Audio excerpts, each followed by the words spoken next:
这一次的柔佛州选，其实是在给柔新经济特区做一次现实压力测试。问题不是谁赢得更漂亮，而是 JSSEZ 会不会从一个跨境增长故事变成一个执行变慢、回报被打折的政策风险项目。对新加坡来说，这不是隔岸观火，每天跨境流动本来就非常密集，新加坡企业也早就在柔佛加码制造、物流、数据中心和园区布局。州选一旦改变政策节奏，受影响的不是口号，而是通关效率、审批速度、投资回报，甚至一些家庭对工作和居住安排的判断。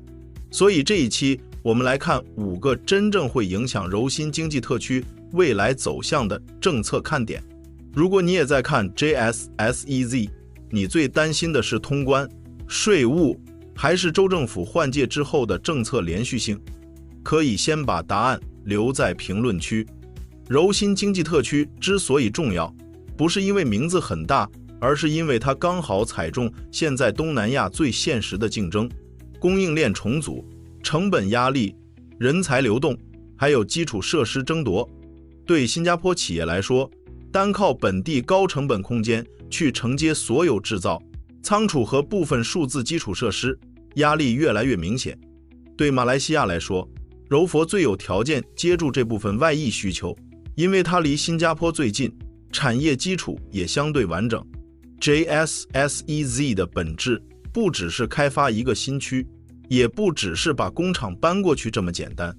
2024年，新马双方已经签署与 JSSEZ 相关的谅解备忘录，方向很明确，就是希望推动投资、人员流动和更深的经济合作。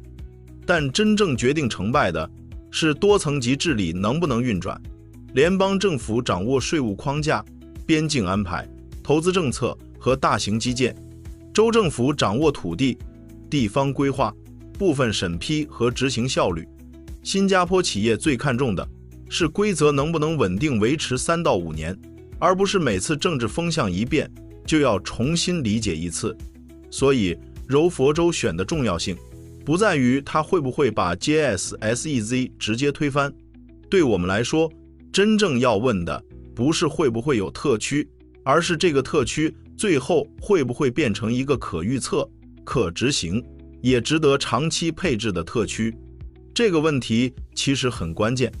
第一点，州政府和联邦政府能不能继续同调推进？这听起来很技术，但它其实决定了 JSSEZ 能不能从纸面走到地面。因为柔新经济特区不是一个由单一政府拍板就能完成的项目，联邦可以给方向、给投资框架、给财政支持，也可以对外招商。可企业真正落地时，最先碰到的往往不是联邦，而是州层面的现实问题。土地用途能不能转换？地方规划批得快不快？施工许可顺不顺？园区接驳什么时候到位？水电和道路有没有跟上？如果州政府和联邦关系顺畅， JSSEZ 就有机会形成一种打包推进的效果。招商、基建、通关、人才、税务配套可以同步往前走。可如果双方政治关系变得紧张，最常见的情况通常不是项目立刻取消，而是进入一种更麻烦的状态。项目还在，文件也还在，但审批开始变慢，优先级开始往后排，协调会议变多，执行结果却变少。对资本来说，这种状态最难定价，因为你看不到明确反对，但也看不到稳定兑现。第二点，政策连续性会不会出现表面稳定，实际缩水？很多人会觉得，只要备忘录已经签了，方向就不会变。现实没有这么简单。跨境特区真正有价值的，不是文件本身，而是文件后面那一长串配套。比如通关是不是更快，货物流动是不是更顺，重点产业有没有明确激励，外资审批是不是更清晰，人才流动安排会不会反复，工业地、电力和水务能不能按时到位。这里面任何一项延误，都会让原本看起来成立的商业模型突然变得不划算。企业做跨境布局，看的不是今天能不能签意向书，而是3到5年之后规则还在不在。因为一座工厂、一组服务器、一条物流线、一支跨境团队，都不是今天签字，明天就能撤走的。资本会把时间成本、协调成本和政治风险一起算进去。这里可以回看伊斯干达的经验，他当年不是没有愿景，也不是没有新加坡关注。问题是，市场后来发现，大规划不等于稳定回报。只要招商节奏、基建落地和真实需求之间出现错位，项目就容易从战略机会变成等待故事。GSSEZ 如果要避免重蹈覆辙，周选后的第一道考题就是能不能维持政策连续性，而不是每换一次政治风向就让投资者重新理解一次规则。所以对新加坡企业来说，真正重要的不是谁说的更积极，而是谁能保证今天承诺的政策明年还作数。第3点，通关和跨境流动会不会真正改善？因为 JSSEZ 不是传统意义上封闭管理的工业区，它更像一个跨境运作系统。新马之间每天本来就有非常高频的跨境流动，这说明柔新之间的经济粘性是真实存在的，也说明市场需求不是凭空想出来的。但问题也在这里，正因为流量大，任何摩擦都会被放大。对新加坡公司来说，如果管理层、工程师、供应商、司机和技术团队每次跨境都面对高不确定性，那企业就很难把柔佛当成高效率的延伸腹地，只能把它当成一个成本较低但协调成本更高的备选地点。这样一来， GSSEZ 就很难从地理上很近升级成制度上也够近。很多人会说，边境事务主要是联邦层级，州选影响有限。这个说法只对一半。州政府虽然不能单独决定边检制度，但它会影响地方交通衔接、产业园布局、住房供给、地方就业叙事，甚至影响联邦有没有足够政治动力把跨境便利化继续往前推。换句话说，州选未必直接改边境规则，但它会改变整个特区配套的推进意愿和政治气氛。尤其是在 RTS Link 逐步接近落地的背景下，市场会更在意的是硬件到位之后，软件能不能跟上，也就是通勤流程、接驳系统、园区协同和用工安排是不是同步优化。第4点，资本会不会把柔佛从成本、备胎升级成涨期配置？这个变化非常关键。过去很多企业看柔佛，主要还是成本视角，地便宜，空间更大，人力成本相对更低。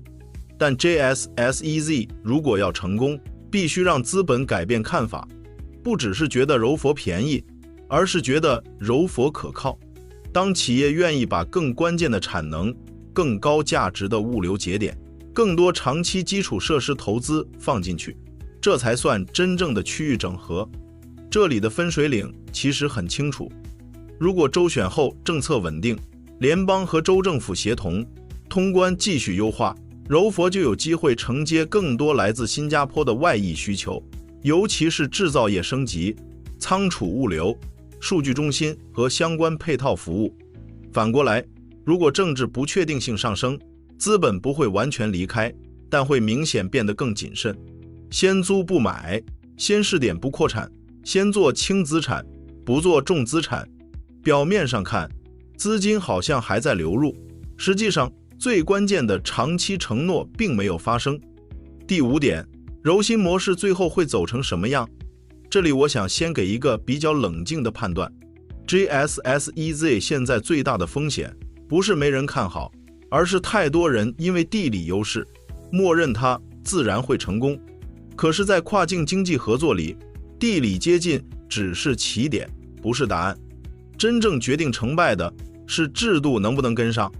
真正值得理解的不是会不会继续喊大目标，而是会不会出现4个更具体的信号。第1，有没有常设、稳定、跨层级的协调机制，而不是临时会议。